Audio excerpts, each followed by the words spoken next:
In prime time news this evening, dramatic escape. Prisoner shoots policeman as he flees custody. Workers at National Chest Hospital to get psychological support after shooting incident at the facility. And judge orders man in viral video to pay $26,000 fine or spend 80 days in jail.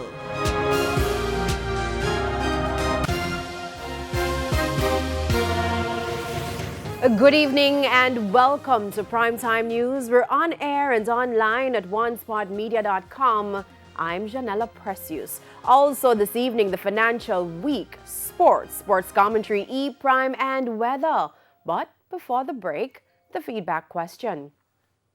And this evening, we're asking what's been your experience having a backyard garden for food since the pandemic. You can share comments online, facebook.com/Television Jamaica, and tweet us at Television Jam. Please stay with us. Primetime News returns after this break.